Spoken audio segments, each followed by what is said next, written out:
Joe Tilley's Great Canadian Sports Show is brought to you by Walton Restoration, the trusted name in property restoration. Today's guest, one of the few players in history to bypass college to become a professional football player, Dan Giancola, Grey Cup champion, and a walking, talking miracle. Joe Tilley's Great Canadian Sports Show coming up.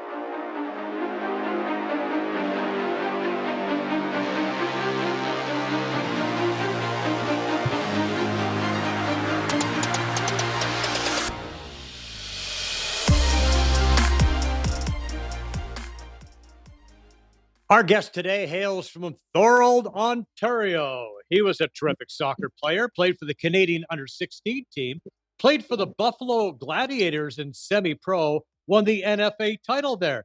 Place kicker in the CFL with the Argos, Lions, Alouettes, Renegades, and Blue Bombers. A member of the NFL's Buffalo Bills, a Grey Cup champion, now an author, the man they call Clutch, Dan Giancola. Dan, welcome to the program. Thank you so much for having me, man. I'm absolutely thrilled and honored. Thank you so much. Well, Dan, I just finished reading your book, recently released book, co-written by Perry Lefko. Be That One. Why does it have to be someone else? Why not me? Loved it. Laughed, cried. I understand this is a bestseller, buddy. Congratulations on this. Thank you so much, man. I still to this day, and I'm being completely honest with you, when I initially wrote this book, I just wanted to hopefully change a few people's lives if I possibly could, inspire a few people, and to hear author number one, it's for me, it's quite an accomplishment. And number two, a bestseller, yeah, that's crazy. But I'm honored. So Yeah, that was like I think it was Don Cherry once said. Or no, Eddie Shack. He said I think yeah, he's written 2 more books than he's read. yeah, So, yeah. I'll be honest with you, that's probably me too. I'm not a big reader, and that's the God honest Yeah, yeah, truth. I mean, that's yeah. why this was so far fetched to write this book. Honestly, I don't really read a lot, so I've always been more of a picture guy. Yeah, right, exactly. So me too. So but I have to read for this show, so I've been really doing a lot of reading. It's be good for my brain, I think.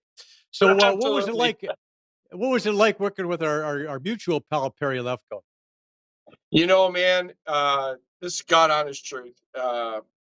When I initially started writing this, I procrastinated for so many years, and Perry and I have always joked around back and forth on Facebook, this, that, and everything else. And I started writing my book, and I said, "Hey, Perry," I said, "would you do me a favor, man?" I said, "I'm writing a book."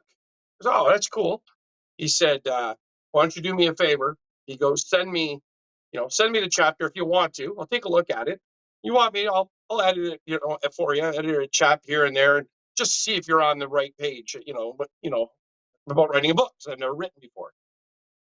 And sure enough, man, I write the chapter. I message him. He says, "Send it to me." I send it to him, and all he responds to me was, "Holy crap!" And I was like, I've known Perry for a little while, man. He covered me throughout my whole CFL career. So holy crap kind of threw me off. I didn't know which Yeah, way it was. Holy crap good? good holy Holy crap. crap bad, you Yeah, know? And he said, "Dan, that's good. That's really good." And I said, like, "Are you being honest?" He goes, "Yeah, man. The only thing I would change is you have a couple things in there where you repeated yourself. Other than that, fantastic." He follows up and he says to me, "Would you do me a favor?" He says, "Could you send me a chapter on your heart attack?" And I said to oh, him, well, I said, kind of wanted to, kind of stay on the line of being about football, but yeah, no, absolutely. I write him a chapter. He said, "Leave nothing out, write it." So I wrote it. He messages me back a couple days later, and he says to me, he said, "Okay, I'll do it. I'll edit it." So I grabbed my phone. I showed my wife. I says, "Oh, wow, check it out." I says, "Holy cow, Perry's going to edit, these couple chapters that I sent him. This is so cool." And next thing I know, my wife says to me, "You better read it again." She goes, I'm pretty sure he means he's going to edit your book. I messaged her back. I said, "Man, I just want to clarify something. I don't know. Like, I really appreciate you doing the chapter for me. Are you talking about the book?" He says, "Yeah, man, I'm going to do the book." Wow. The, what an honor to have somebody like that who has written, a couple NHL books, Doug Flutie, pinball, and so on and so on and so on. And to him even consider, because he even told me straight up, he said, "Dan, traditionally CFL books don't sell. They don't." And I'm like, "It doesn't matter, Perry. I just want to write this book." And he said to me, "If we can tie in what you've been through with your heart attack and everything, I think this is going to be a fantastic book." He says, "But we got to make sure it's not a CFL book." And I said to him, "Man, we are totally on the same page, because right from the beginning, I didn't want it to be about playing football, even though it was. Be That One is not about, me chasing my dream and playing professional football. It kind of sort of is, but it's like beating the odds, Hmm. and so he got it. He got it right away. We were on the same page. So I know I kind of got a little off topic there, but I just wanted to explain it to you. That's how it started. And what an absolute honor to have Perry along the ride with me. It was an amazing 10 months of writing.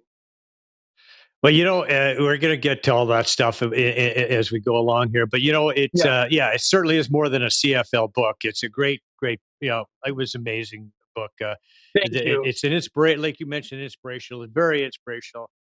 Tremendous. Overcoming the odds is a big part of this, and so you said something to your mother when you were 6 years old. Yeah. Tell us about that. Tell us about that. I was sitting on my, I remember it as clear as, as if it happened yesterday. I was sitting on my bed. My mom knocked on the door, opened up the door, and she says, "Hey, son," she goes, I got something for you."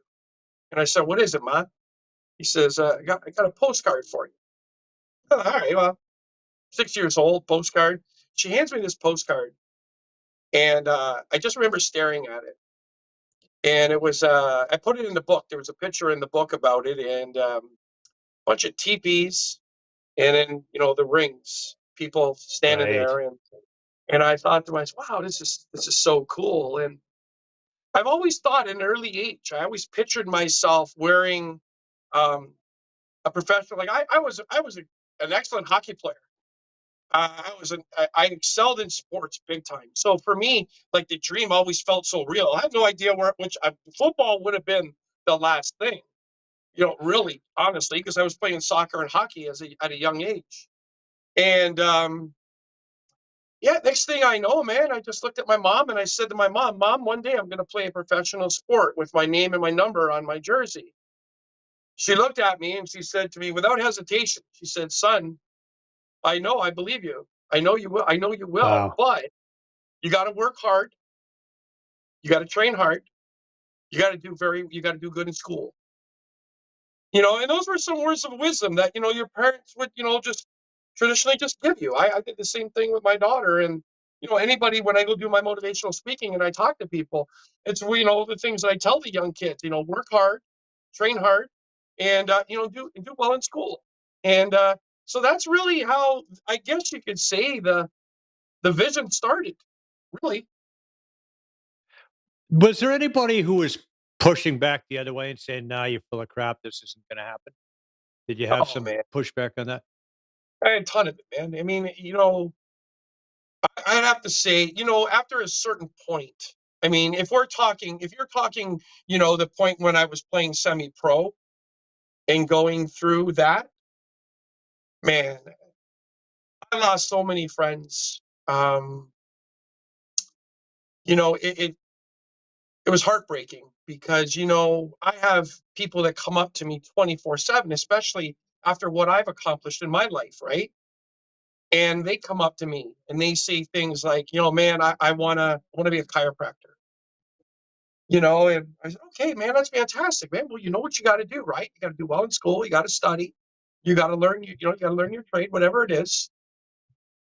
And I always ask, like, do you have the support? Because honestly, people don't for some reason, and I'll never understand it, is how your dream to want to do something affects so many people in a negative way. And I don't want to cuss and swear, so I won't. Yeah. I can't tell you the amount of times that, I mean, I'm not just saying. So this board behind me would be like one of my friends, and we're Right. having a conversation, right? And I would say something like, "Hey, I just went to the Argos, and I went to the Fraser camp. I went 21 for 21. Oh my God, I think they're going to sign me. This is so exciting." So I go buy a hat. Yeah. And I got Yeah. this hat, and I'm wearing it. I'm jacked, and as soon as I turn around and I get like 5 feet away from them, kind of like a few feet away, like I am now. And this happened multiple times, but there was one time that it broke my heart because I was with some of my best friends growing up. Yeah. And all I remember hearing was, "What an effing loser." And I thought to Oh, myself, wow, really? I mean, I'm coming to you to share how I feel. You know what I mean? And sharing this moment because I think we're like best friends, and you guys are the people I can talk to. And I yeah. get I get that. And it's heartbreaking. And so, yeah, man, I got a ton. I'd have to say probably 90% of the people, if not more, because you really never know the truth. You catch the odd few people, but I'd say about 90% of the people push back. They really did. The support wasn't there. I mean, I had my Uncle Peck, I had my wife, um, my mom believed in me, of course. Um, but as a parent, you always say things like, don't put all your eggs into that basket. You know, have a plan B. Hmm. If I would have had a plan B, I would have never accomplished it. I would have never accomplished it. There's no chance in hell I would have accomplished it. Well, it's funny because in reading the book, you realize that soccer was your thing. Soccer was kind of what your dad pushed, and other people wanted you to kind of pursue that route. But you kind of stumbled on football accidentally. Tell us about that. Yeah, I mean, but one of my buddies came up to me, one of my best friends came up to me, Bill Bartolini, and he said to me, he said, "Hey, Dan," he said, "listen," he said, "we're in dire need of a kicker." And I looked at him and I said, I said, "For what?" I got on his truth, man. I knew nothing about football, never watched it, nothing. And he said, "Man, all you got to do is kick the ball between two posts." And I said, "All right." He made it sound so easy, right? So I'm like, okay. So I next thing I know, I agreed to go talk to the junior team coach. And long story short, I saw him in the hallway. Bill introduced him to me, and he told me straight up. He said, "So I hear you want to kick?" And I said, "Well, I think so." I said, "I'll try." He said, "Well, just let you know, you can't just kick. When you play football, junior, Uh-huh. senior, you got to play another position." Right there and then, I was done in the water. I knew I was done in the water for the simple fact my father, no chance in hell he's going to let me play. And sure enough, he told me, he said, "Come on out." Anyway, so I went out that night, and you read the book, you can really see how confused I was. He handed me an orange tea and a black tea. Yeah. We went out on the field and grabbed the rubber football. And when I was at Dennis Morris, we did like half field. So half of the field, the juniors, half of the field seniors. So the juniors were already out there, or sorry, the seniors were already out there. The juniors weren't out there yet. So I went, grabbed the football with him. We went out in the field. He puts down the ball. We put down this orange tee, crushed the pegs into the ground, had it Yeah. backwards. Yeah. Yeah. Little did I know it was the kickoff tee. And puts the ball down and he goes, "Hike." I look at him and I go, "Hike? What the hell is that?" He goes, "You really have no clue." I said, "Dude, what is hike?" He said, when the guy says hike, you come and you kick it. Yeah. Yeah. Puts the ball down and I smoked it. I smoked it. Now, keeping Yeah. in Yeah. mind, I was probably 6, 7 yards back. It was basically what I was doing in kickoffs when I finally, figured out what I was supposed to be doing. And we were 40 yards out, something around there. I think it was 45 yards out. Senior coach, next thing, unbeknownst to me, the guy on the side of the field yells at me. He goes, "Hey, Kumba." So of course, being Italian, all it is a Kumba is a friendly endearment. Right. Hey, buddy. Yeah. You know what I mean? So I go like this, me? He goes, "Yeah, you." Next thing I know, I started making my way. He goes, "No, no, no, no, no, move back, kick another one, Kumba." I go back over there. I look at Bill, and he go, "Who the hell's that?" He goes, "That's the senior coach." He goes, "I think." I said, "Okay." We moved back to the 50-yard line, and sure enough, I approached the ball the same way. I smoked it. Probably went another 15, 20 yards through the end zone. And neither kick went through the uprights. Neither one went through the uprights. Next thing I know, I hear, "Kumba, come here." So I come over there, and he says to me, "Italian?" I said, "Yeah." "You play soccer?" "Yeah." "How many years you been kicking the football?" I said, "Those are my first two." He looks at me, and I didn't put it in the book, but he just goes, in Italian, just goes, "Minchia." Like, oh my, Yeah. first two times I said, "Yeah, come on over to my side of the field." Anyway, long story short, I went You're on on the the senior senior team. side. Yeah, and I kicked a few Yeah. footballs. The next thing you know, I'm playing for the senior team. So did you have to play a position besides kicking? No, the agreement was, at the end of going through everything with him. We did a few extra points. We did a field goal. We did kickoffs, and I messed up the punt. So their punter that they had Yeah. kept the job, and so from that point on, I just told him. I said, "Coach, I don't even know what the hell I'm doing here. I'll be honest with you. There's no chance in hell my dad's going to let me play." He says to me, "If I talk to your dad and your dad agrees to it, would you play?" And I said, "Coach, I'm confident in saying that he's going to say no, but I'll say yes to you." Honest to God, thinking, Yeah. no chance, No no chance. chance in hell, no. And sure enough, the next day, well, that day, I went home, and my dad, he made the phone call, and my dad approached me, and my dad said, "Is there something you want to tell me?" So he busted me on it. He told me, he said, surprisingly, he said to me, he said, "Dan," he said, you're a grown man. You're a grown man. You can make decisions for yourself." Of course, he follows up with, "If you want to throw football away or soccer away, and you risk Yeah. getting injured, by all means, go ahead." And I heard what he had to say, and I showed up the next day. I said to the coach, "You're not going to believe it." He goes, "I know." And the rest There was you history, go. man. And yeah. Look where and look at the rest of your life and how it unfolded. Pretty cool. So, It, you know, I yeah, yeah. yeah, yeah, Finish that honestly. thought. Yeah.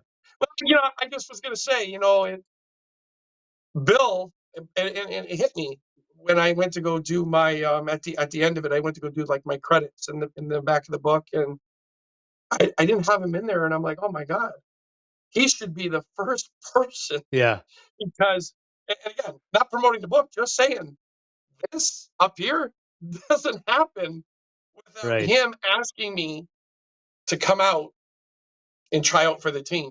And like you said, go figure, right? Right. So, okay. So your mom gives you the direction. She says, work hard. And she says, do well in school. And Right. that's your road to success. But you kind of left out the do well in school part, didn't you?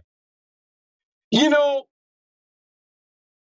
Unfortunately, well, no, you know what? No, it's not unfortunate. Let me correct that. Fortunately enough, I was a dreamer, and I was always labeled in school. Like back then, there really you didn't hear a lot about ADD, ADHD, bah, bah, bah, bah, bah. You're either basic, general, advanced, or enriched. And if something didn't draw the attention, like, have me create that focus. Like, for example, if we're talking about sports, I'm here with you right now. Hmm. Yep. If Yep. we start talking about basket weaving 101, you're going to get about zero attention from me. I'm here with you, but my head is somewhere else. And I can't tell you the amount of times that I would be sitting in class, and especially like things like math, where I had a hard time with it. And I would just be like looking out the window. Next thing you know, they're explaining and everything's going on. And, then the next thing you know, you find yourself, hey, we got a test tomorrow. And I'm sitting there and I'm like, oh man, I have no idea. I have no idea. Can I tell you a quick story? Like, it would be very quick. Of course. Yeah, of I was course. in grade 4, and we had to do a speech. And we used to have those like little cards, and they said, okay, you got a 2-minute speech. We don't want you to read off it. We want you to memorize it. Do the best you can. If you need to go to your cards, go to your cards. I was in grade 4. We were a grade 4 or 5 split. And my teacher called me up. I was the first one. I forgot to do it. God honest truth. Oh, wow. I forgot to do it. So instead of telling the truth, I went up to the front of the room without my cards. And I thought about the World Cup soccer Italian team. That was big with me back in the day. So Roberto Baggio, I'll never forget it. Sure. And I remember starting, Roberto Baggio played for the World Cup team. World Cup, but I get about 20 seconds into it, and I freeze. I absolutely freeze. She looks at me, she goes, do it again.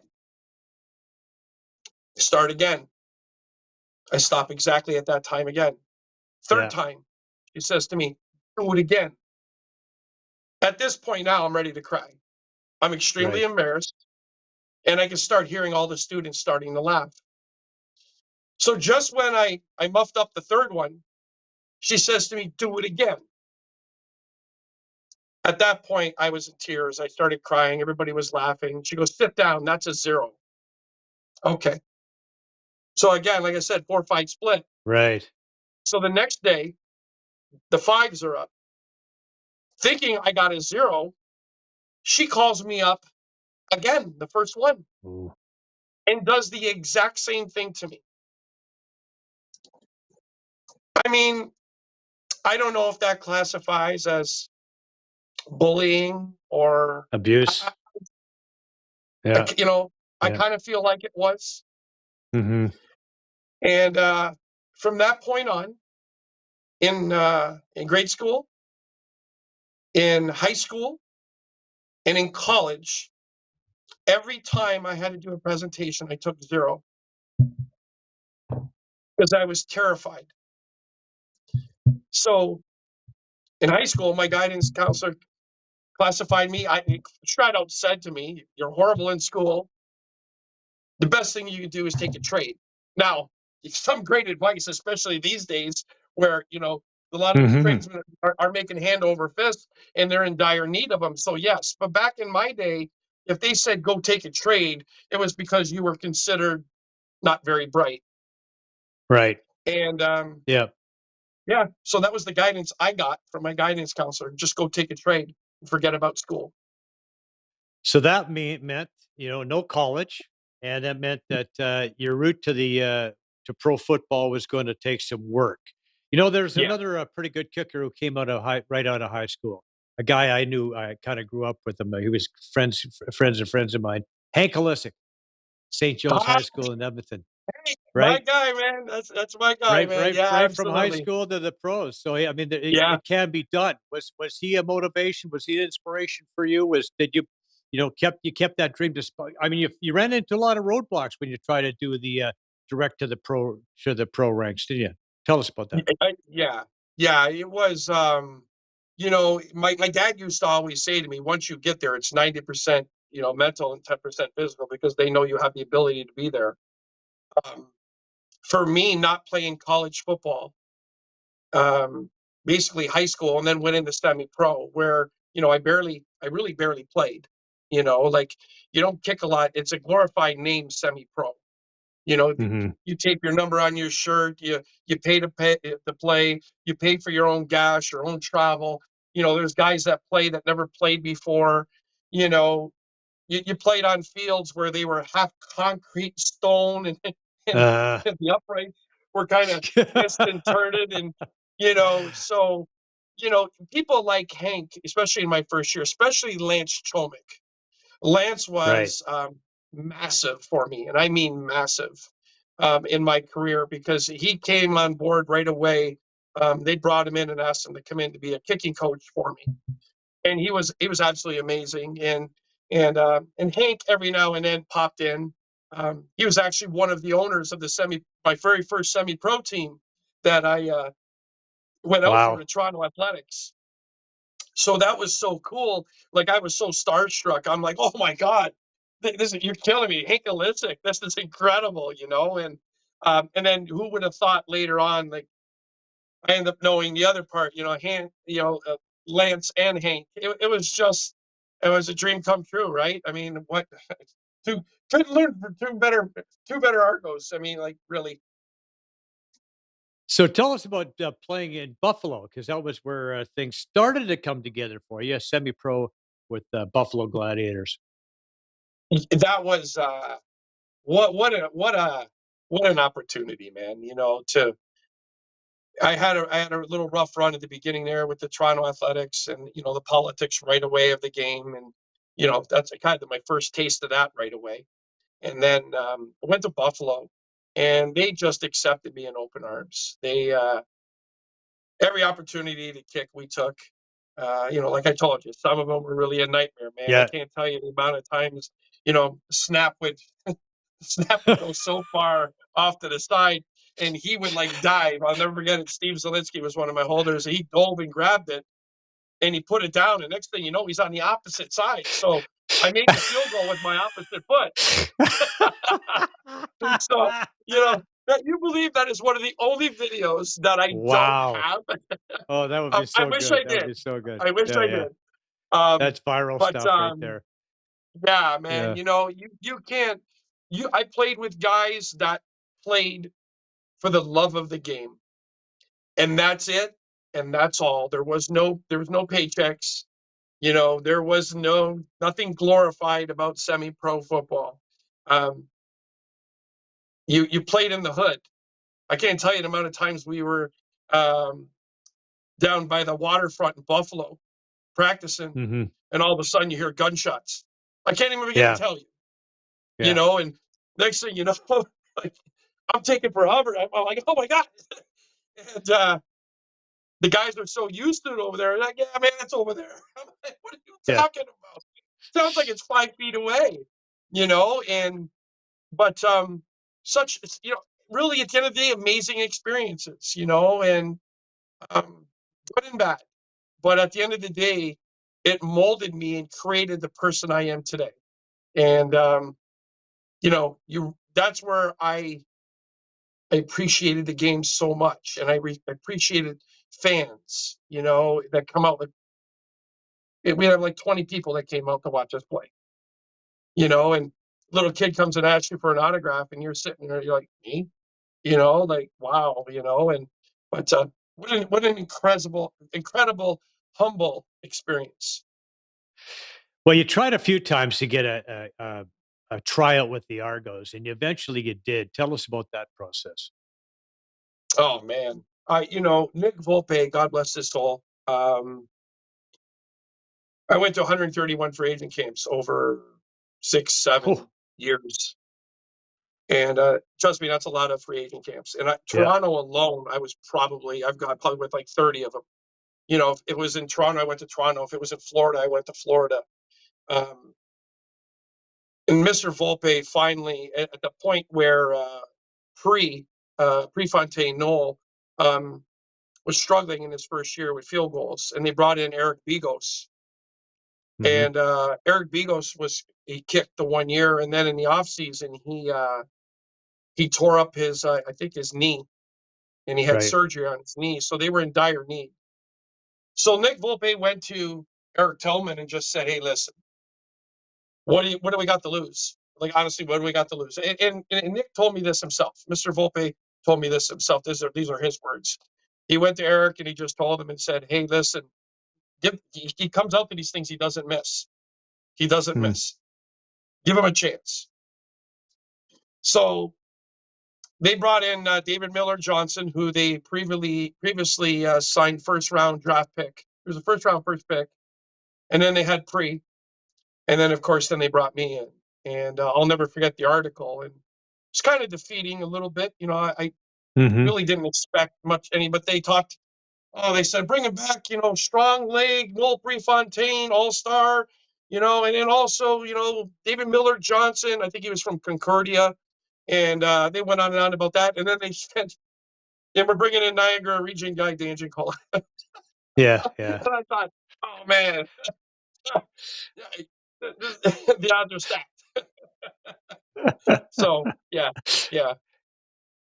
Well, you know, it's so many people along the way have thrown doubt, so thrown like a little salt on your chances here. Like you have Yeah. to keep plugging through that, keep fighting through that, keep fighting through that, and you know you got a chance for the Tie Cats, got cut from there, but that didn't last long. You finally did get a chance. You know, tell us about that turn of events where you finally got a chance with the hometown Argos, and talk about But, you know Prefontaine, and I know Eric Hillman was a big part of that too. you know, when I went there and I made a promise to myself. So to very quickly touch on when I went back to school, or when I was in school, and I told you I made all those excuses, you know, the dog ate my, you know, I always found a reason to cop out. And I don't know if you saw, if you read in the book, the part where I tore my groin up 3 months prior to going to training camp, and I hadn't kicked the football. And I just remember going there, and we were about 3 or 4 days in the camp, and I couldn't feel my leg. I honest to God, I couldn't feel my leg. It would take me 45 minutes to get out of bed. I had to wake up 45 minutes before our wake-up call every morning. So if our wake-up call was 6 a.m., I was up probably 5 a.m., quarter after 5, because it took me that long to get out of bed. And it was a struggle, man. I can't tell you the amount of days I wanted to throw in the towel and say, I just can't. The pain is too much. And I kept going. I had guys like Pre, you know, in my ears saying, hey, man, you're doing really good. Pinball, you know, God bless pinball, 24/7, you know. Way to go, Clutch, you know, and way to go, baby. You know, Mazzotti was massive in my career. Pre was massive in my career. O'Shea was massive in my career. Daryl Mookie Mitchell, another one. You know, these guys were. You got to earn. You know, you come in. I mean, I'll tell you right now. I mean, I can honestly say this. You know, you're. I can understand when they say, like, you know, they have a little bit of a hate on for you when you come in there, and you didn't go through all the, you know, the trenches. You know, you didn't go through college and this, that, and everything else. You know, next thing you know, you're high school, you're semi-pro, you're here. Okay, buddy, what did you put in to get here? So I knew I had to earn their respect. And how I earned their respect, honestly, was at the end of every practice for 2 weeks, they would put us in a position, and I would always be the last one to kick. They would do this to me. Coach Barker would do this to me at the end of every practice, where David would kick a few kicks. If he missed, coach said, okay, that's 10 gassers. Okay, that's another 5 gassers. Oh, Pre would miss. Okay, that's another 10. The next thing you know, we're at 10 gassers. And now I have to kick. And the coach would look the pinball and the captains and say, okay, guys, here's the deal. He kicks, he misses. We double the gassers. If he makes it, no gassers. Honest to God, I'm not kidding you. Honest to God. And I wanted to poop my pants. I wanted to poop. I was terrified, because now, like, they're sitting there and they're making these deals with the coach, and I'm thinking, don't I got any say? Nope, nothing. So I'll never forget my first one, man. 30 yards right down the middle, and nope, just a snap, hold. That was it. The line was there. They didn't do anything, and the guys freaked out. And we did this for 2 weeks. 2 weeks. At that point, they released David Miller Johnson. We were about 90% through training camp, and Coach said, all right, Pre, you're going first. So Pre goes first, and he misses. We were 40 yards out. Coach goes, okay, Giancola, you're up. Okay, we're going to make the deal. He looks over to Pinball and goes, well, what's the deal? 20 gassers. He said, we only missed one field goal. 20 gassers. If Giancola makes it, nothing. And we got the afternoon off. And I'm like, oh, my God. So we line up. He says to me, Giancola, move back to the 50. I'm like, oh, my God. So now I move back to the 50. We move back to the 50. We're getting ready to kick. He blows the whistle as the snap comes back. So he freezes me. Yeah. He says to me, he goes, get the line in there. So now we got the line in there. We got two guys coming on the ends hot. And I'm thinking to myself, are you kidding me with this? I smoke it right, by the grace of God, I smoke it right down the middle. It was that point, Pinball looked at me and he called me clutch. And that stuck with me my whole career. And so, unfortunately, I got released because of, we played our exhibition game. And I made my field goal. But Pre had a great game. He had a great game. He went 2 for 2 at field goals. He punted great, kicked off great. So Eric Tillman called me in and just basically just told me, he said, listen, we got one exhibition game left. If Pre falters like he did last year, we'll call you back in. And the rest was history, right? You got back in? Well, yeah, by the grace of God. Go ahead. Yeah. Well, that's how things work out, right? Your stick-to-itiveness is unbelievable. So after starting the season with a couple of losses, home opener against Hamilton, you had an inkling you might get called on. Tell us about that game winner against the Ticats. I'll never forget it. Rob Malik, the media guy, was standing in the middle of the field, and I was doing my usual. I go do my phantom, walk back, just go through the motion, vision my kicks, and he walks over and he says, "Hey, Clutch, you ready for a big game?" I said, "Yeah, man." He says, "I had a dream about it last night." He says, "Come on." And I says, "Yeah, man, I had a dream about it last night." He said, what was it?" I said, real simple. I kicked the game-winning field goal, man. I says, "Yeah." He says, he looks at me and he says to me, "Dan, I'll tell you right now, with the story that you have, when you do something as significant as that, kicking a game-winning field goal, your life will never be the same again." And he couldn't have put it any better. I could have been the GOAT, and I don't mean the greatest of all time.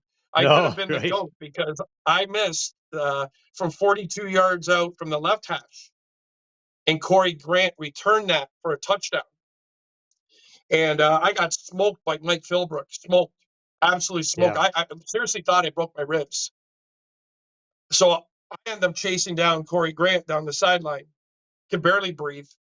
I get on the bench. Next thing you know, Danny Webb calls over Jerry Townend, our athletic therapist, gives me an oxygen mask, and I really didn't want it because that's just more fuel for them to make fun of a kicker. And next thing you know, Coach Barker walks over to me, and he says, "Are you okay?" So I take the mask off, and I said, "Yeah, Coach." He says to me, "You're gonna go out there and you're gonna kick us the game-winning field goal." I said, "Okay, Coach." Next thing you know, Lance looks at me and Lance says to me, he says, you better go in that net and start taking some kicks." Next thing you know, you hear the roar of the crowd. Eric Blunt returns a great kickoff return. The game is, I think it was timed 21-21, I think. Ozzie just kicked like a 52-yard field goal to tie the game. And Jimmy threw a bomb out to Pinball. And that left us no time left on the clock, right? Because in the CFL, you can run down the clock to the last second. Yeah. Next thing you know, I hear field goal, and I'm running out in the field, and I just remember saying to myself, God, I know this is the way it was supposed to be. Thank you.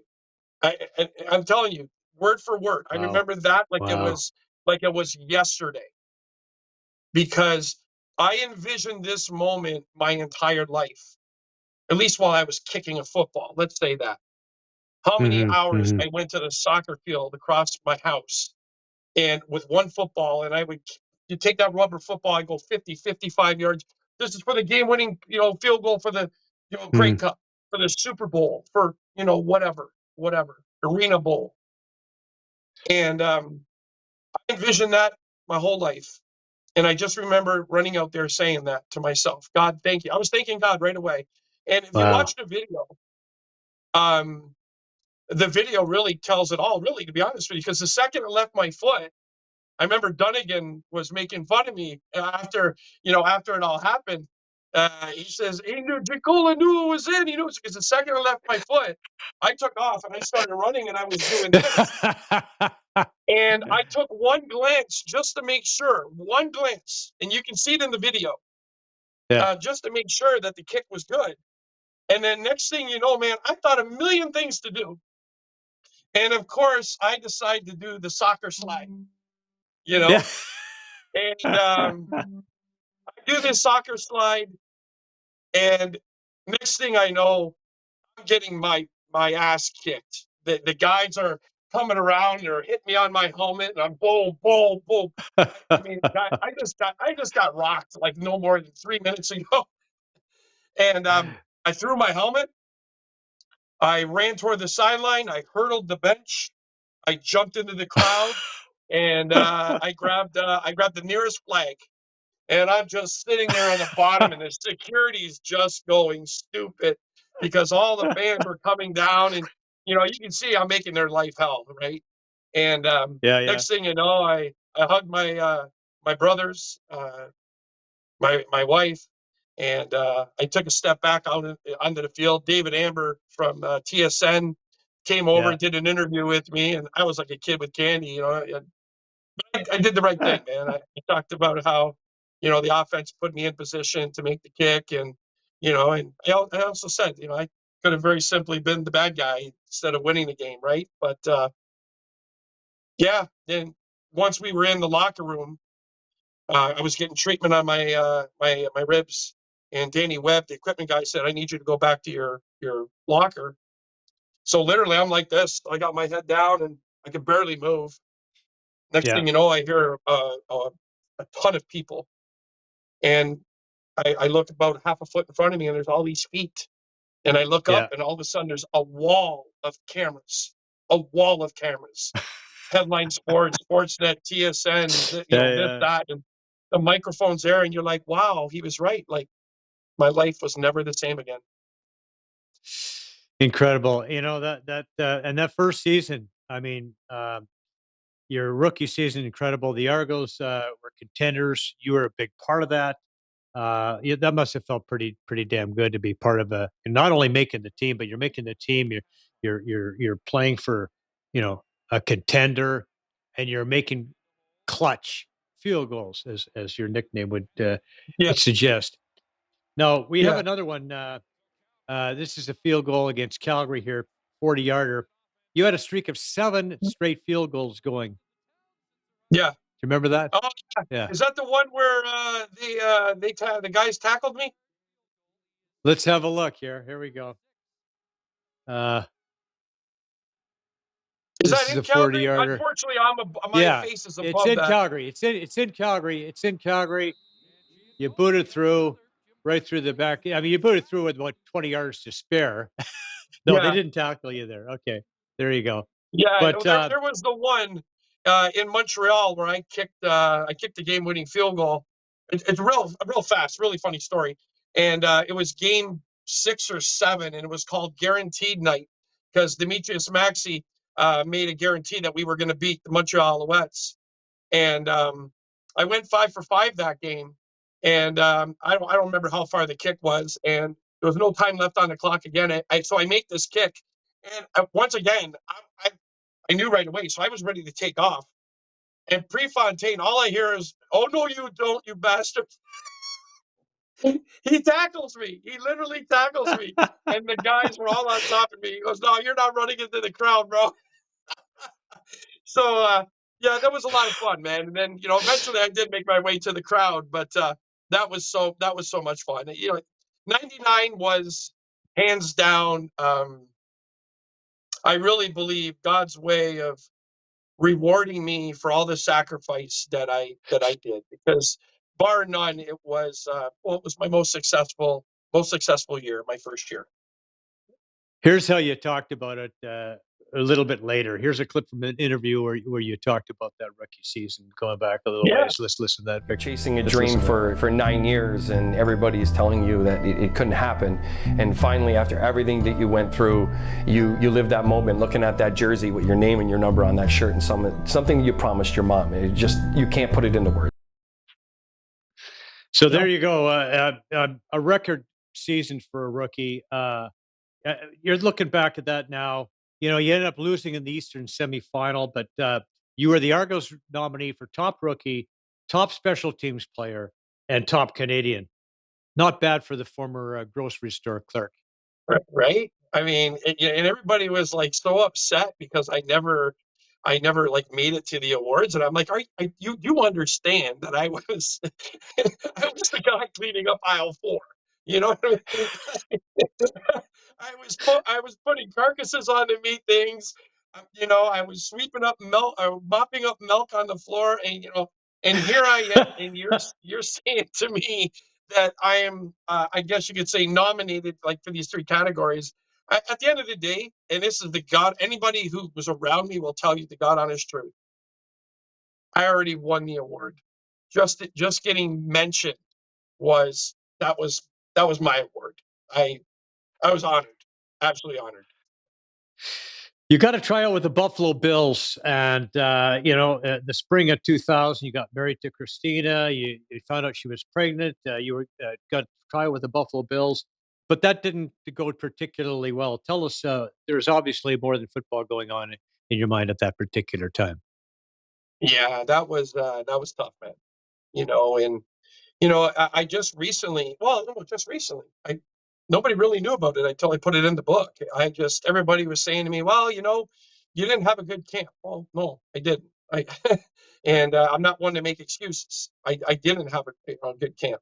Um, my mom and dad had just separated after 32 years of marriage, and the one thing I saw it coming. Being the oldest son, um, I protected my brothers from a lot, and it just there was no communication. They lacked a lot of communication, and communication is the key to anything, especially marriage, and they never had it. And my mom used to always have conversations with me and say, "Hey, son, like, I don't know how much longer I can do this." And I said, "Mom, we all love you, and you do whatever you have to do, what makes you happy, but please, please, just don't leave a catastrophe back for us to clean up." Hmm. And shortly after I got married, uh, next thing you know, I guess something transpired, a big argument between them, and my mom had had enough. And I'm in training camp, and I'll never forget it. Flutie was right beside me, his room. And he said, "Dude, your phone's been going off like crazy. You better go check it." So I go back to the dorm and I check the messages, and it says, "You have 30 messages, Hmm. 32, 30 messages," something like that. And I'm like, "Oh no." And I'm thinking, "Oh my," the only thing I could think of was Hmm. the baby, right? Because my wife was just pregnant, right? So I was terrified about that. So I pick up the phone, and it's just my father's brother. And he said to me, in English, but in Italian, he said to me, "Donato, you need to come home." That was the first thing. And I'm like, "You do know I'm in training camp. You all know I'm in training camp." Hmm. And he goes on to say, "Your mom left your father. You need to come home now." And next thing you know, there's like another 5, 6 messages from him, and then my cousin Gino, and then the rest of the family all got a hold of. I don't even, to this day, I don't even know how the hell they got the number to my dorm. But I took it really hard.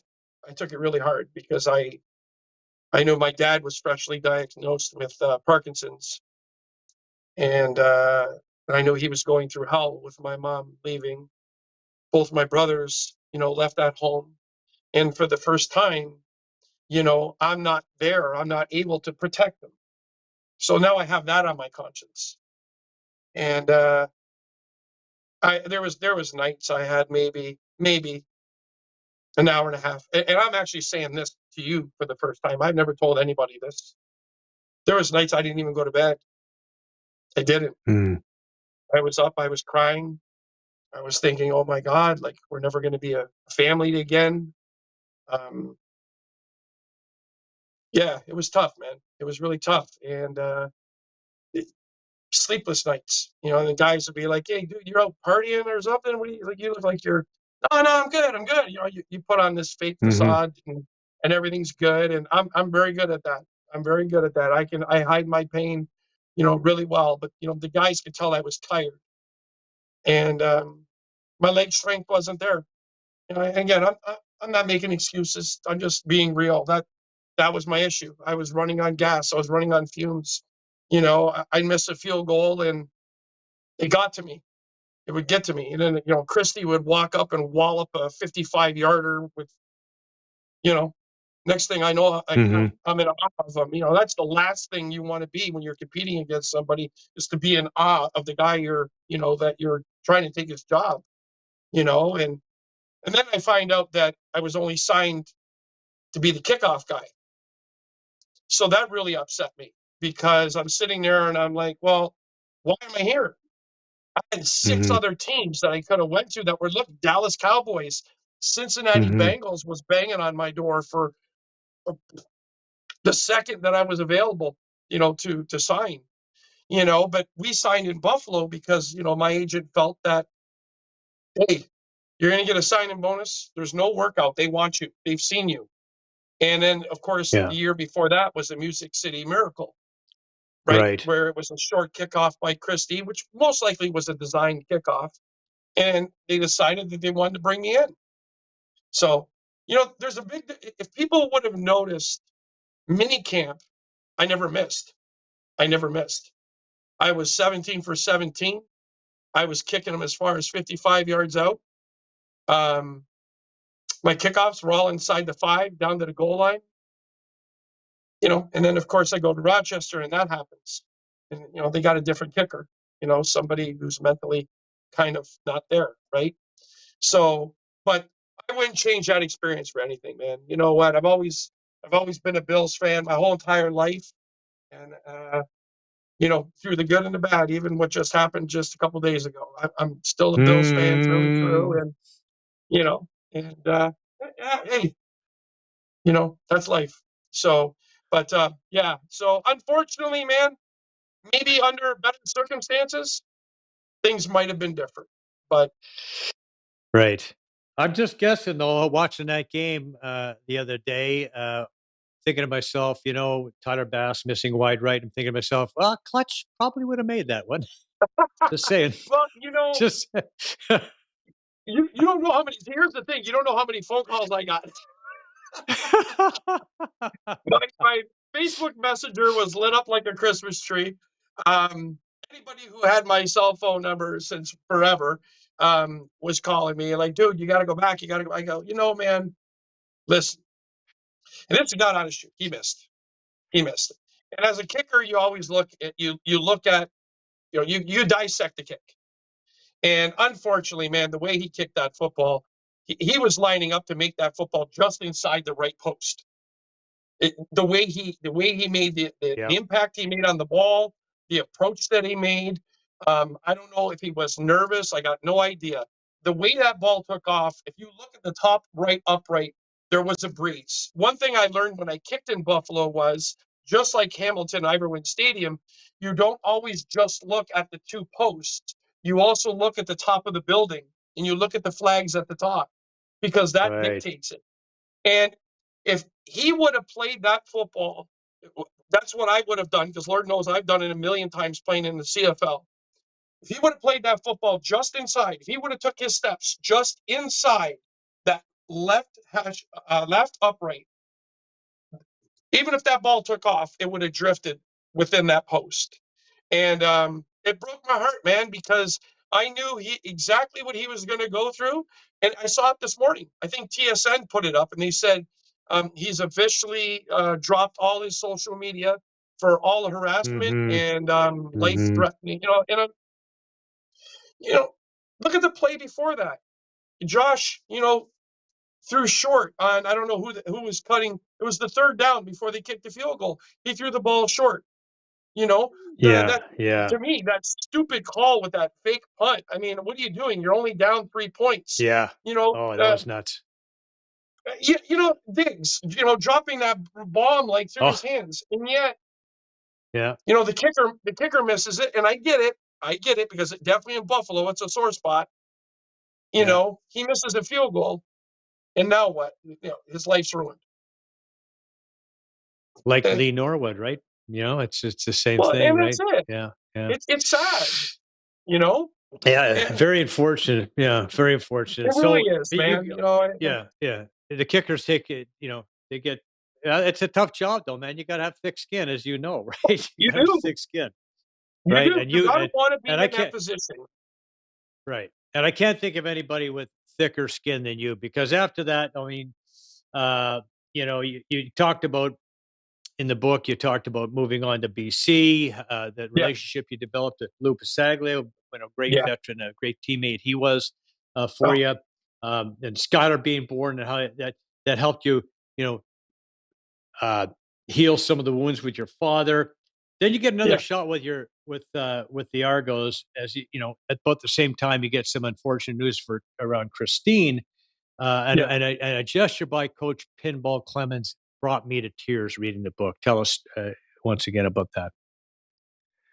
I just remember he called me back, and my daughter and I just got into a major car accident prior to going back. And I wanted to keep that from him, so I didn't tell anybody. And I get there, and he was so excited to see me, man. He gave me the biggest hug. Clutch, what's going on, baby? How are you doing? Yeah. A big hug, and we embrace each other. I said, man, I'm doing great. And so we're gonna sign you, man. I said, all right, man, let's do it. And I had to give him a heads up. I had no choice. I had to give him a heads up. And I just said, hey, I said, Penn, Christina has got colon cancer, and she's going in for surgery. And he looks at me and he goes, what are you doing here? What are you doing here, Clutch? And I said, man, she said to me, gonna get a little emotional, man, because, when I say to you, I wrote this book with emotion. I wrote this book with emotion, and he just looked at me, gave me the biggest hug, man, his big eyes, and he said to me, bro, I appreciate you so much for being here. I said, all I ask, please, is when we play the game, can I give her a game ball? He said to me, yeah, man, I got you. And we played the game. We won the game. We're in the meeting. And normally, the guys are, woo, all right, let's go. And we were, including me. He walks in almost as if we lost, and the majority of the room had never seen him like this before. Like, this is not Penn. He goes, hey, everybody settle down. He's got the football in his hand. And I knew right there. And he said such a nice thing about me. And I was like, wow, man, it's saying about me. He said to me, every time we call this guy, he travels down to QEW. He can't get here fast enough. He never negotiates a contract. And this time he's here, and his wife's getting surgery, or got surgery for colon cancer. And the guys all looked at me. I'll never forget it. The room went silent. The guys are all looking at me. And I started to cry. Penn started to cry. Mm. And he says, we want to give this game ball to Christina, Dan. And he said, the guys are all going to sign it. And I thought like maybe later on they'll throw it in there. Jason Calero came in and started handing out all the Sharpies to everybody. And they passed around the ball and they all signed it. And I went back that night after she had her surgery. And I picked Skylar up. We went to the hospital. And my father-in-law, mother-in-law were there. And I had the ball behind my back. Mm-hmm. She goes, what do you have? You got flowers for me? She laughed. I said, no, I don't got a flower for you. She got football. She got football. Yeah. From the team. She started to cry. I started to cry. We were hugging each other. Just then the lights went out. Visiting hours were over. And just ended up just hugging each other. She whispered she loved me, and I said I loved her. And I told her I'd see her tomorrow. She told me to take the ball home. And I brought the ball home and put it in a case. So she's got one more football than me. Son of a bitch. Oh, what a So, beautiful story. yeah. And what a beautiful year that was, capped by, of course, a Grey Cup victory in 2004. Pretty special. Let's have a look at that that moment. 2004 Grey Cup to the champions, Toronto Argonauts.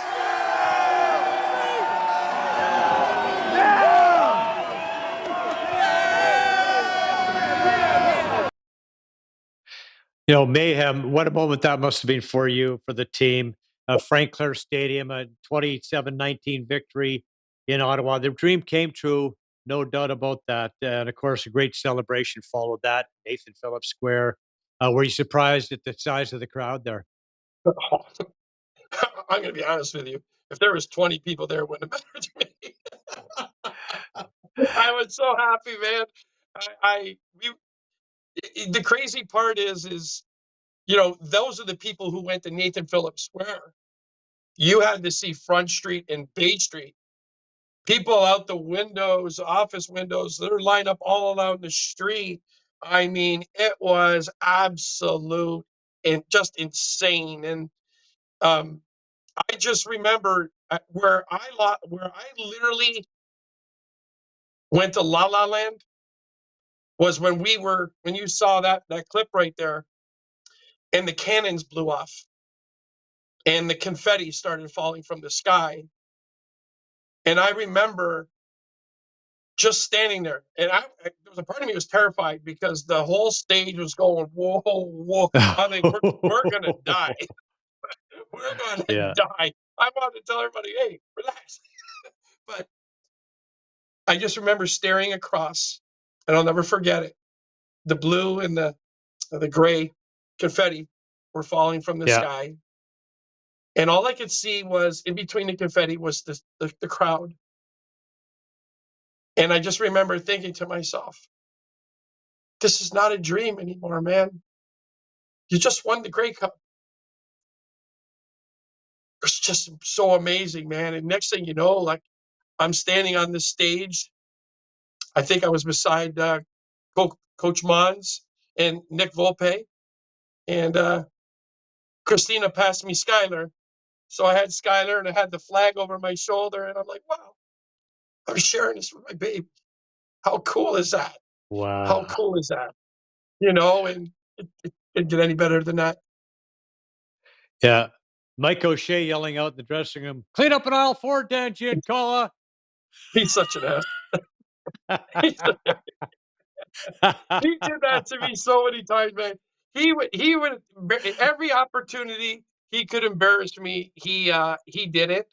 And I can honestly say this to you. I remember being on the bus in my first year, and I looked at Mazzotti and I said, you know, man, everybody makes fun of me. Like, do they hate me? And he said to me, he goes, I'm going to say something to you. And he goes, I'm being honest with you. If they ever stop doing that, means they don't like you. That's their way of saying to you that they love you. And I'll tell you, well, I think Osh loves me a little too much. We'd be on the planes. He wouldn't just get up and do it.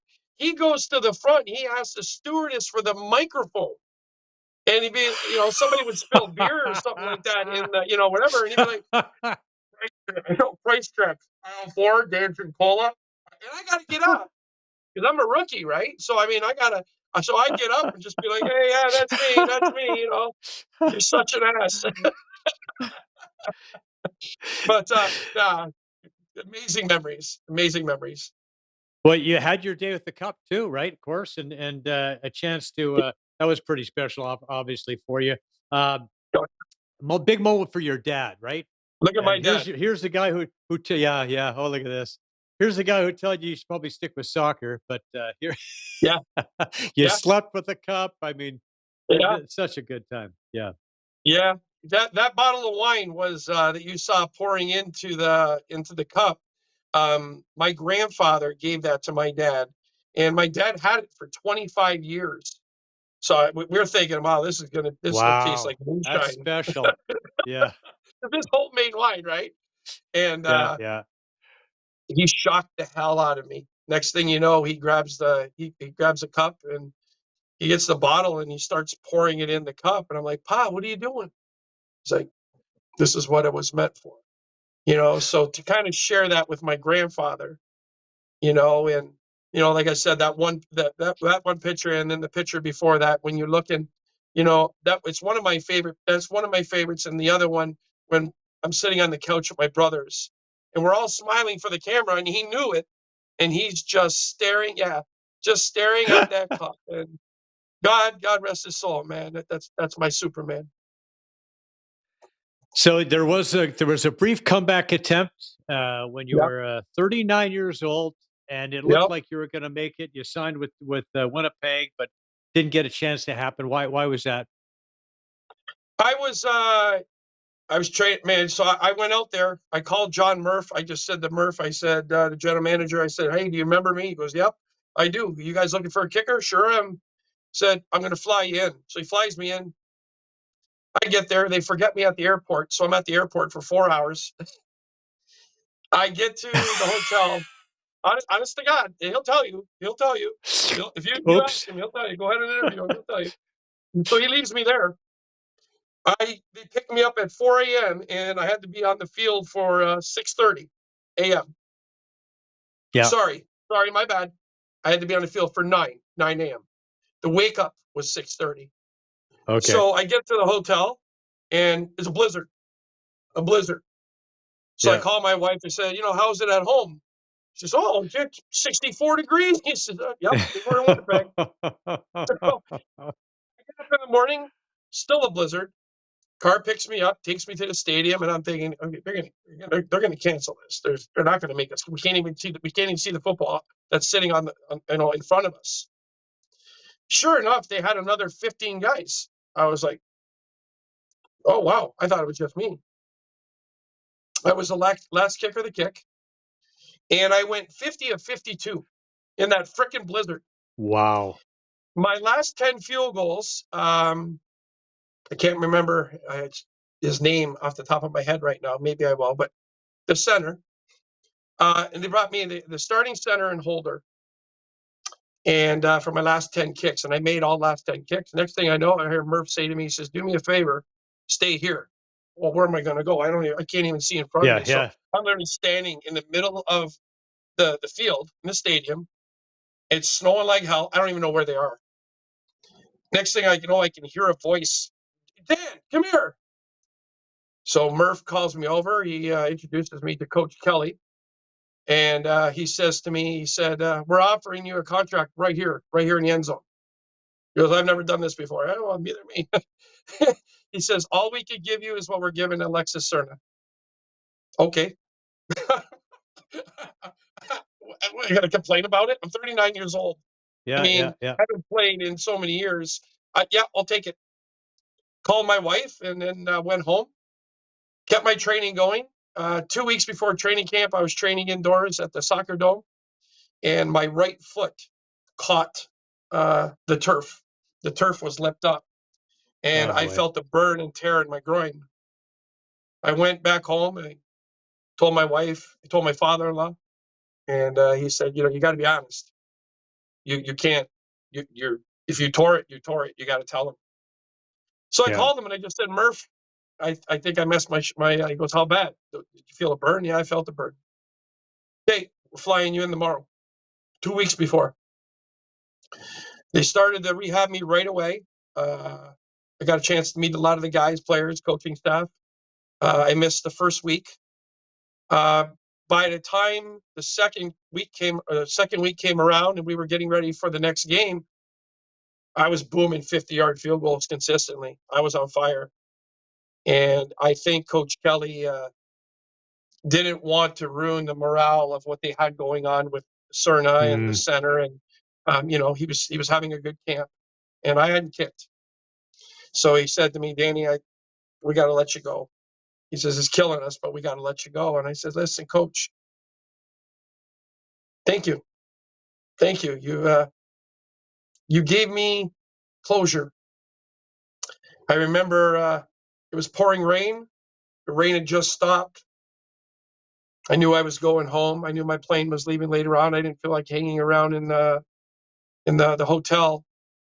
So I grabbed my headphones and decided instead of taking a cab, I'd walk back to the hotel. And I was playing U2, Beautiful Day. And as I'm walking, the sun was coming out over the top of the stadium. And it was, it was beautiful. It was just kind of like in the movies. Closure. You know that this is it. You're 39, you hurt your groin again. Nobody's going to watch you anymore.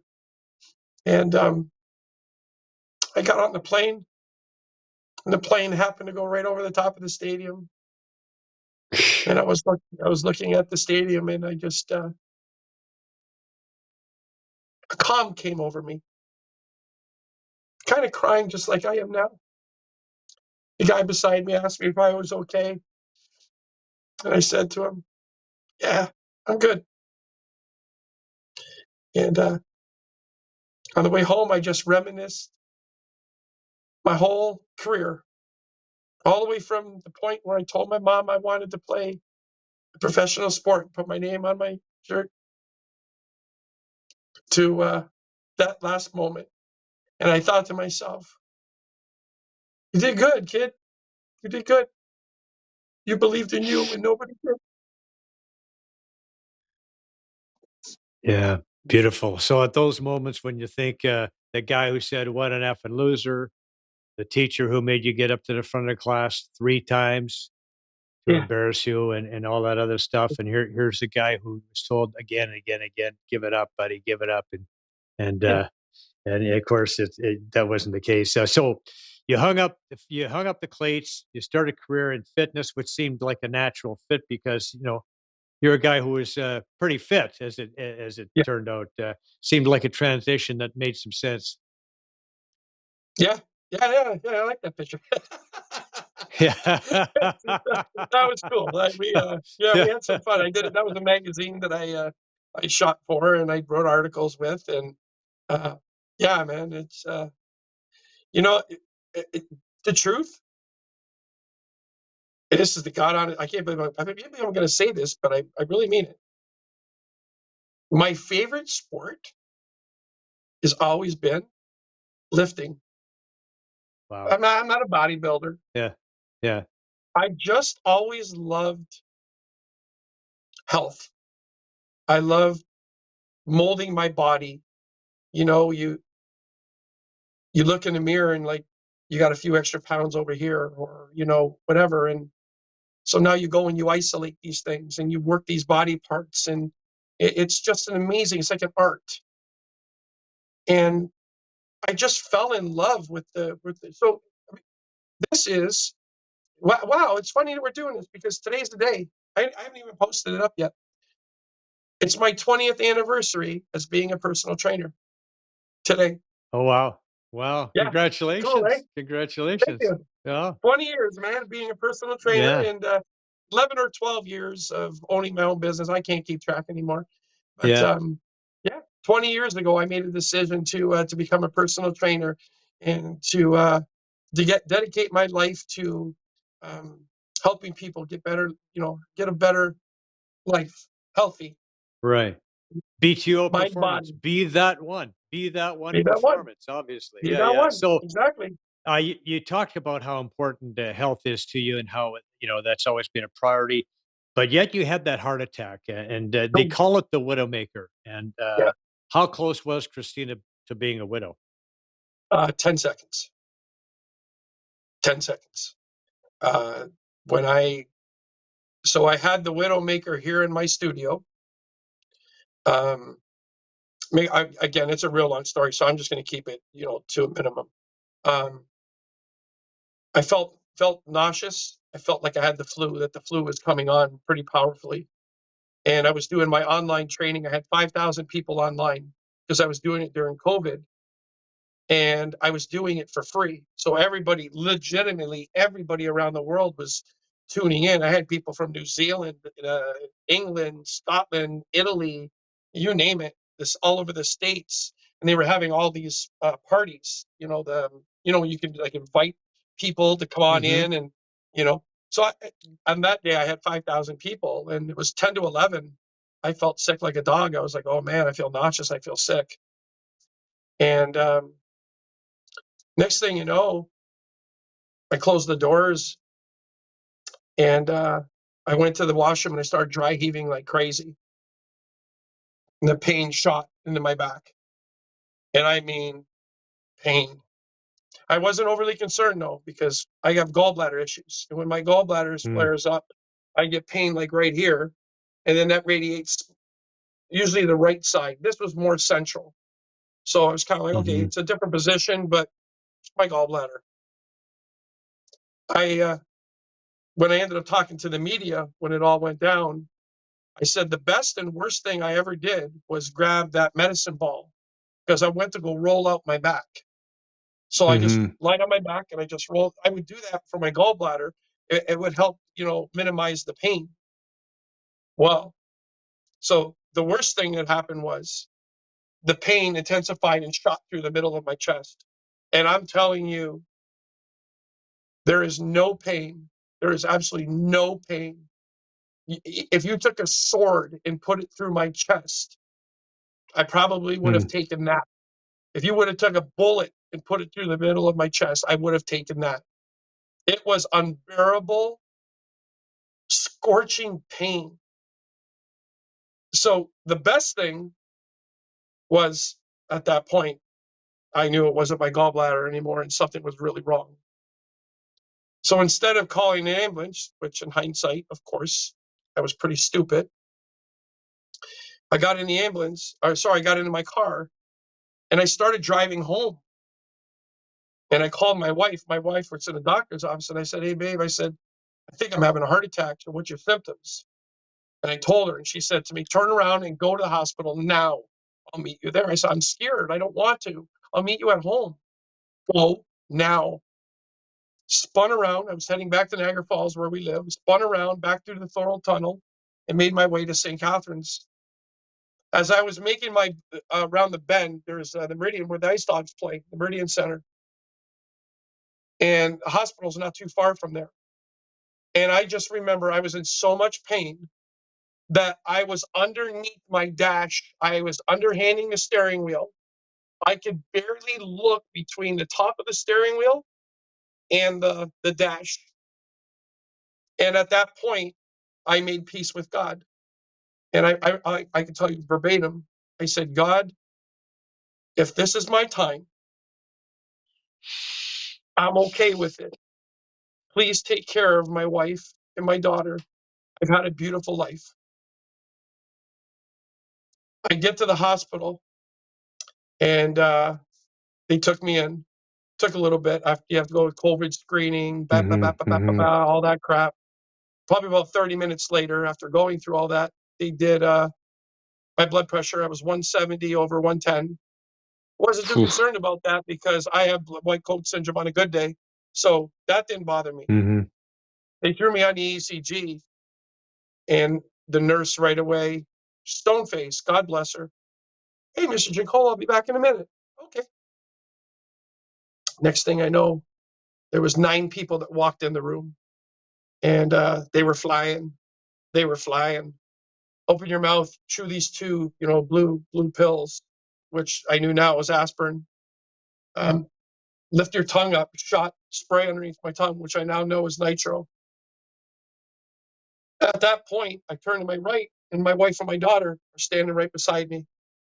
Now I know I'm screwed because nobody was allowed in the hospital. During COVID, it was just you. That's it.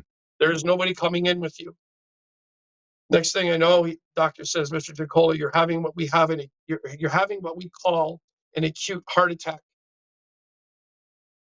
Time is of the essence.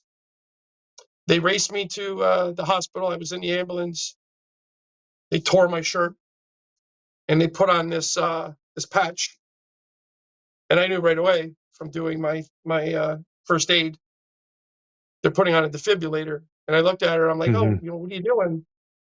Well, we're just putting this on just in case. Right there, I knew it was serious.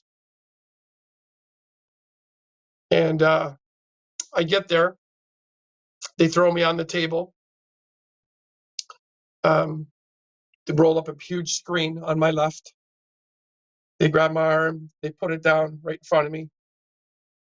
I felt some sting. They gave me a shot.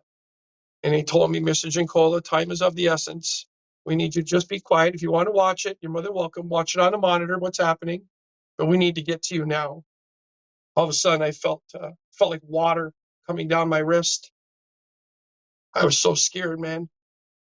Took my arm to the side, and then you could feel some movement. Something's coming through.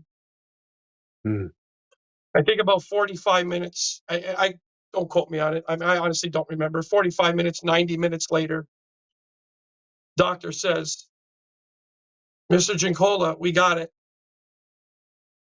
We got what? Right? I had no clue. But I was told to keep my mouth shut. I said, okay, now we're going to the other one. What are you doing? When it was done, he explained to me that I had 100% blockage. And the positioning of my valve, I should have died in my studio right there on the spot. It should have been a massive heart attack right there. And they said that if it wasn't for my conditioning, the strength of my heart that was forcing the blood to go, it was struggling, but it was forcing. Hence why I was feeling sick, nauseous. I should have died. He said the regular person would have just died right there. Then they went over to the other one, and that was 80% blocked. So they put 2 stents in the one, and they put 1 stent in the other one, and they told me that they didn't need to put a stent in that one.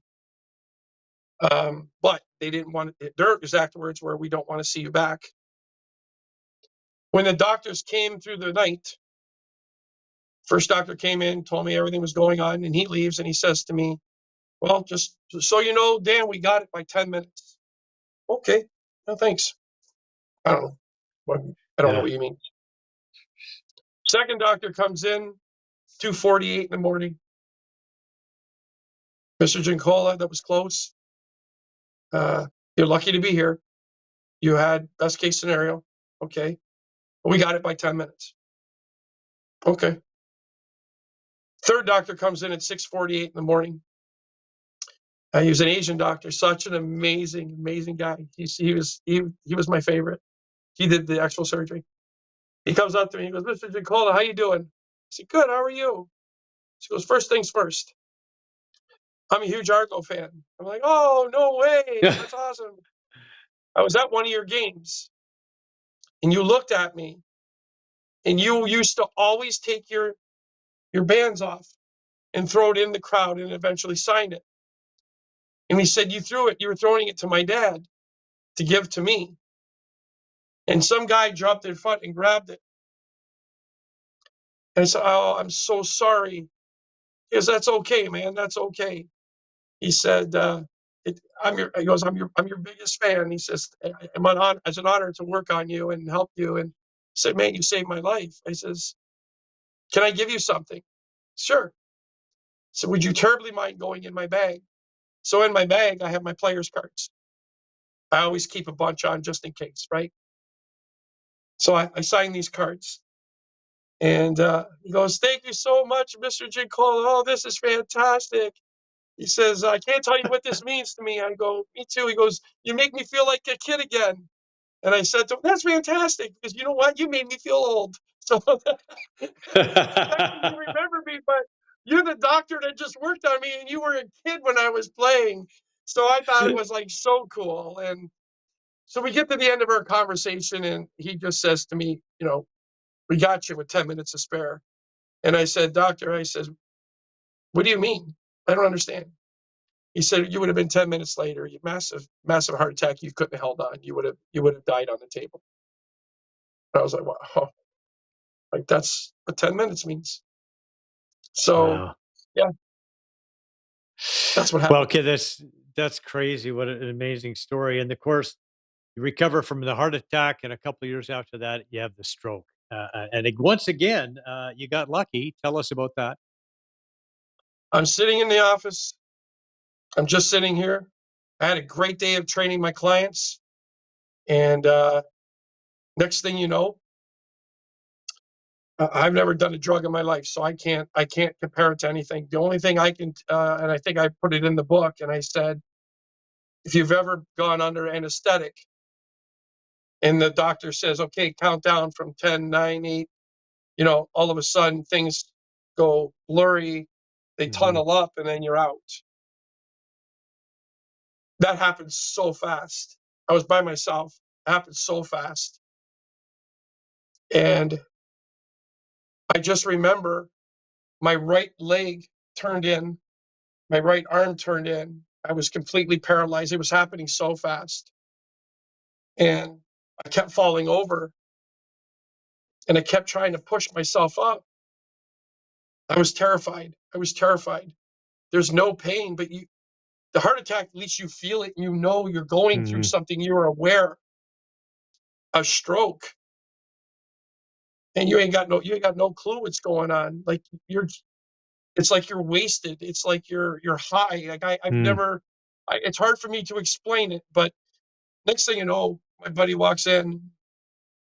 His face is right here, right in front of me, and I remember saying my name, and next thing I know, I looked down to my left, and I saw a set of boots.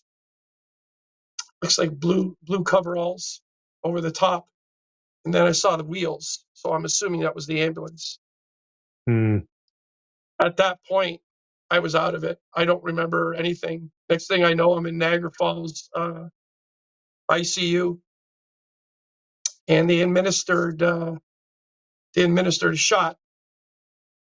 I think it's called TPA or TIA, or so I think it's TPA. That's the shot that they give you. It's a powerful blood thinner. Next thing you know, they said, we're sending you to Hamilton. So here we go, going back to where I was with the heart attack. On my way there, I'm in the ambulance. And if you see the book, there's this picture right here of me holding my arm up. Yeah. That was the second that the shot worked. And it wasn't paralyzed anymore. Next thing you know, my arm shot up, and my daughter saw it, and she took a picture. So that's my daughter's picture that she took. Yeah. And next thing you know, I lift my leg. She asked me to move my leg, and then she asked me, let me try to push you down. And I was strong like an ox. I couldn't budge her. She asked me the year. She asked me my name. I got all that wrong. I was still not, Right. Okay. still wasn't playing with a Yeah. full deck up here. Yeah. Physically, though, I was doing good. She asked me the year. I had no idea. What's your first name? I don't even think I responded because I was getting frustrated because I couldn't put words together yet. Next thing you know, they wheel me in, and I get there.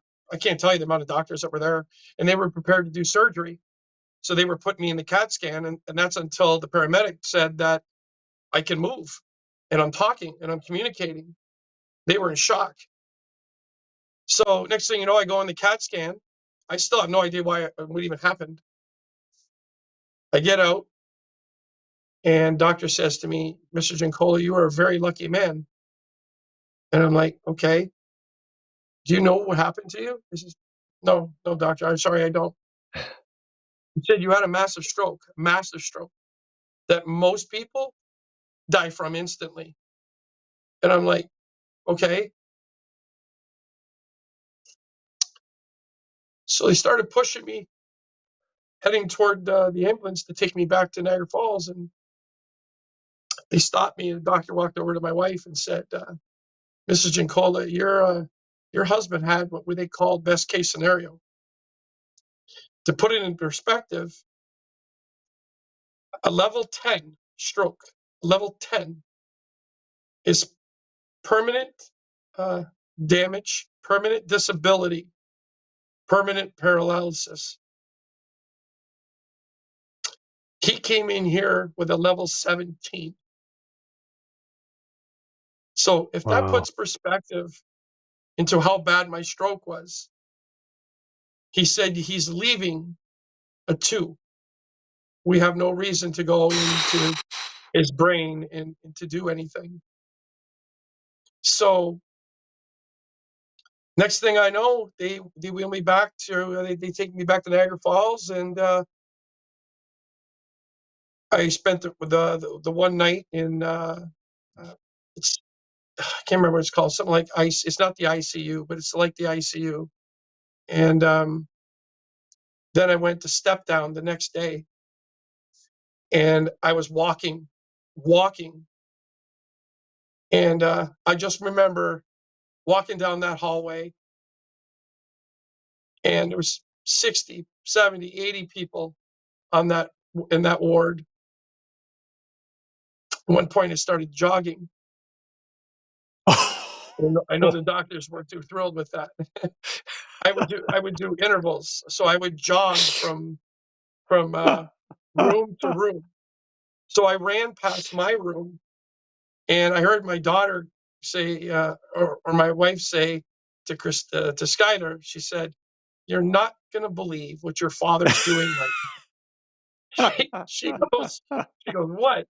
"He just ran past the room." I walk in, Skylar's laughing. She goes, "Dad." I go, "Yeah." Did you just run past the room?" I said, "Yeah." He goes, "You're so embarrassing." And but prior to that, I was crying because I realized, like, wow, all these people in here, people are getting fed, people cannot get out of their beds, people cannot walk. I'm jogging down the hall. Yeah. And it was true. I was a best case scenario. So a level 17 off the charts stroke, and you're doing interval training. Got it. Yeah. Yeah. In the The hospital. doctor Yeah. saw it, right? And the doctor came up to me and said, "Hey, Mr. Giancola, I see we're having a good day." And I said, "Yeah." I said, "I am." I said, "Yesterday I was doing wall squats, so I was speed walking." So I started, okay, so this will let you know I'm not a nut job. So my first day, all I did was walk. I walked. Okay. My second day, I was speed walking. My third day, I was speed walking, and then at the end of the hall, I would do 10 push-ups against the wall, standing up, so no body weight. Okay. And Okay. then I would grab the railing on the wall and I would do 10 squats. And then I repeat that. And I made a promise to myself that every hour, no matter how I felt, unless the doctor said different, I would get up and I would do this. And then on the last day, I was doing high knees intervals. So the doctor saw it and said, I guess you're having a good day, Mr. Giancola. And I said, yes, I am. And he said, I think we can let you go home. And I'm like, Yeah. 4 days, right? So I Yeah. asked him, I says, well, I haven't gotten any rehab yet. You know, I'm supposed to get rehab. Nobody's come to my room. Yeah. And he said, Mr. Giancola, they're watching you. Rehab's right across from you. So you can go home. So Yeah, I think that's you're what okay. ended up happening, Yeah. right? Yeah. That's brilliant. So Well, I mean, somebody up there is watching you, man. I'm telling you, somebody up there is yeah, watching over you because look at all the stuff that's happening. What a miracle you are. No doubt about that. So, yeah, last question I want to ask you. sure. What's the best advice you've ever received? Holy crap. My dad, he would he always say to us, work hard and go day by day. Every day's a new day. That's probably the best advice I've ever gotten in my life. He works so hard, and he inspired me to give back. And in the last couple weeks has been very, if I may just say this, when I wrote this book, I never had the things that are happening right now are insane. One of my clients called me 4 or 5 days ago. She messaged me and she needed me to call her right away, so I called her, and she told me she's got 2 days to live, and she wants my book and she wants to read it. I lost it. I thought, oh my God, you have 2 days left to live. You want to read my book? So we got her a book from Amazon, and she has the book now that I know she has the book. She doesn't have very long to live. And just the other day, I got a call from a mom, and her son has leukemia, and he's 25 years old, and he has less than 2 weeks to live. And he wants to meet me, and he wants me to sign a book. So I called Pinball. He called me last night and said he's going to give me one of his old bobbleheads, a jersey, and I'm going to go there and I'm going to read a chapter. He wants me to read a chapter to him.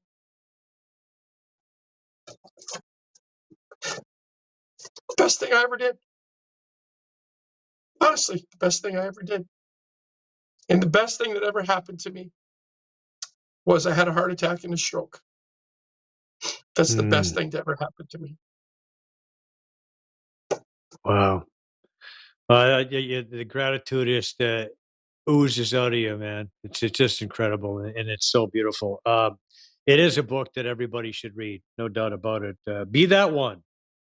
Why does it have to be someone else? Why not me? The Dan Giancola story, co-written by Perry Lefko. Excellent book. Highly recommended. Dan, thank you for taking the time to join us, and thank you for being on the show. And good luck with the book, and good luck with your life, man. It's awesome. Thank you so much, man. And thank you from the bottom of my heart for having me. I can't tell you what it means to me, man. So thank you.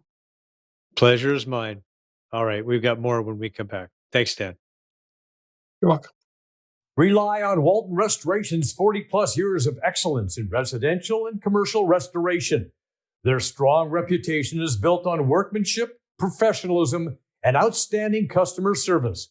Trust Walton as your dependable partner in emergencies, serving Durham, Kawartha, and Northumberland regions. Call 905-725-5666 or visit waltonrestoration.com. Experience top-tier workmanship and service. Walton Restoration, the trusted name in property restoration. Join satisfied customers like me.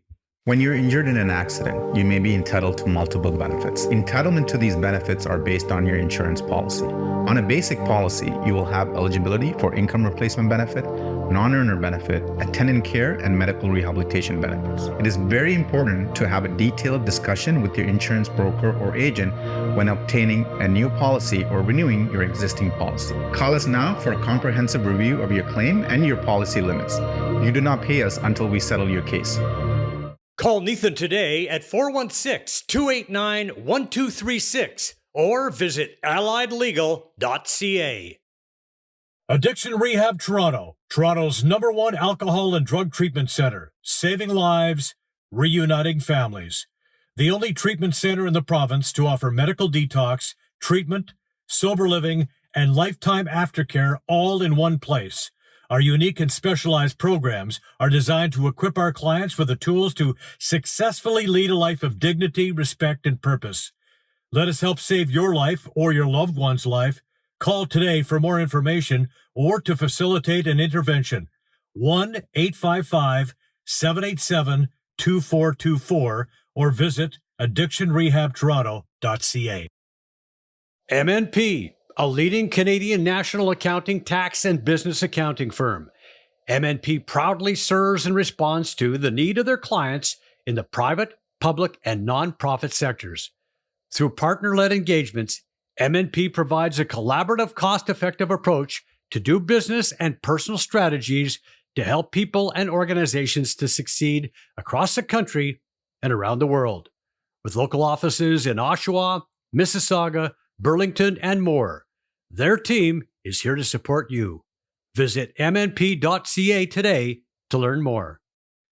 And we want to thank all the folks who make this show possible. These are friends, trusted business associates, and all-around great people. We highly recommend them all. Thank you for your support of Canadian and local sports. A reminder that the show is available on iTunes, Spotify, Breaker, Radio Public, Google Podcast, and Pocket Cast, as well as the Spanglish Network, Buzz TV Live, and Zingo TV. Also, check out the show on YouTube. All of our past great shows are on their clips. Like and subscribe. It is absolutely free. Thanks once again to Dan Giancola for being on the program. Thank you for watching. We'll see you next time. Brian Gribben Insurance Planning, helping you solidify your financial future. At BGIP, what we do that's unique in the marketplace is we show people how to spend and enjoy their money in the early years of retirement without the fear of running out. Also, we're able to do this without you having to change financial advisors. Please look us up at bgip.ca today. Let's book a 30-minute phone call to see how we can bring value to you and your family in your planning. Call Brian today for all your retirement needs. We did. 905-686-5678. Rooted in 60 years of tradition, Sleepy Hollow is a private golf club with a friendly community of members just minutes from Toronto. With mature trees and rolling fairways, Sleepy Hollow provides a challenging and enjoyable experience for passionate golfers. Enjoy great golf, amazing dining, and a picturesque patio second to none. Visit SleepyHollowCountryClub.com. Hi there, I'm Joe Tilley. Are you ready for an adventure of a lifetime? Next March, during the enchanting cherry blossom season, join me and my wife for an unforgettable 2-week journey to Japan and South Korea. In Japan, you'll experience the magic of the season as we visit the stunning Osaka Castle against the backdrop of cherry blossoms. Feed the adorable Sika deer at Nara Park, glide through picturesque landscapes on the famed bullet train, cruise on Lake Kawaguchi, and witness the awe-inspiring view of Mount Fuji. Relax in natural hot springs and savor a delightful Fuji dinner banquet while dressing in traditional robes. And of course, we'll dive into Tokyo's cutting-edge technology scene. In Korea, dress in elegant hanbok attire and step back in time at Cheongdokgung Palace. Wander through Andong Village, a true glimpse into Korea's rich heritage. Delight your taste buds with the flavors of Korean barbecue. We'll even visit the DMZ area to get a glimpse of mysterious North Korea. And guess what? This incredible journey is all yours for just $54.99, all-inclusive, with direct flights from Vancouver, or $58.99 from Toronto. Book now to unlock up to an extra $1,700 in upgrades and savings. Let's make some memories. Let's explore. Let's travel. Guests on Joe Tilley Sports receive a gift certificate from Classica Imports. Top of the line imported men's clothing. Check out the Classica Essential Collection now. Go to shopclassica.com.